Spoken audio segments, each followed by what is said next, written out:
things fall apart, the center cannot hold.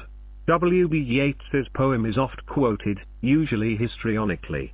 Yeats wrote the poem about impending anarchy at the end of World War I, when the Irish Independence War was starting, and his wife was battling flu during the last century's pandemic. But the shenanigans last week in the Punjab Assembly have emboldened me to make the reference. There could be no more blatant demonstration of self-serving politics than the machinations and backstabbing that led to Hamza Sharif's Pyrrhic victory. Clearly, our elected representatives care for little beyond retaining power.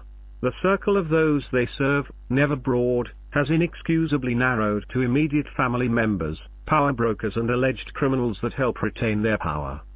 Recent events have discredited mainstream political parties, derailing Pakistan's wobbly democratic journey. Worryingly, all other major institutions are equally tarnished. The Supreme Court's reinterpretation of Article 63A is attracting as much critique as our politicians' wiles. Further rulings are likely to exacerbate confusion about the role of political party heads vis-à-vis parliamentary representatives, compromising the functioning of electoral politics. As the chaos intensifies, Pakistan is running out of options for how it is governed. We have tried it all, from fragile democratic dispensations to martial law, wobbly coalitions, hybridity, frothing populists, veiled autocrats. In all scenarios, a tiny, self-serving elite has engaged in much extraction and collusion and very little public service. Pakistan is running out of governance options. The timing of this political meltdown could not be worse. Pakistan urgently needs stable, consensus rule.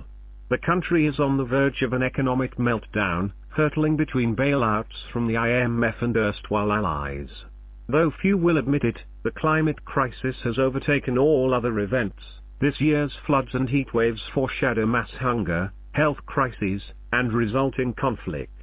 The global world order is upended, and old allegiances from east to west require revitalization. Nero fiddled while Rome burned, and our politicians have schemed while Pakistan flirts with collapse. Ongoing talks with the TTP suggest that rather than much-needed consensus, Pakistan is headed towards de facto collapse. A key TTP demand is the demerger of Fatah. It is preparing for this by assassinating local leaders and setting the stage of regional control. Obsessed with power and profit at the center, our power brokers appear to be considering the demand of, in effect, ceding the northwest peripheries to a parallel dispensation, in the name of national security. This each man for himself approach means everyone loses. This cannot be Pakistan's trajectory. Its people, particularly its burgeoning youth, deserve more. We need to think more boldly about how we will be governed in the future. Following Donald Trump's election in the US and the Brexit vote in the UK a few years ago, the recognition that Western democracy had failed led to radical calls for rethinking the system. Provocative recommendations, for example, from Paul Evans, included the idea of abolishing the vote, i.e. electoral politics, to shift the decision-making power back to the people. Evans argued that democracy had been captured by elected representatives who were incentivized by financial flows and the hunger for re-election, and pushed policies that attracted money or cynical votes even if they were not in the public interest.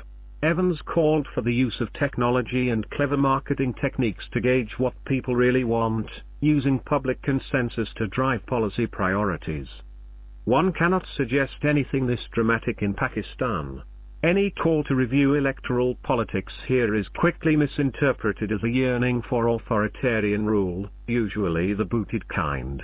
But we must find a way to revive consensus politics in the public interest. Without it we can only envision fragmentation, conflict and desperation.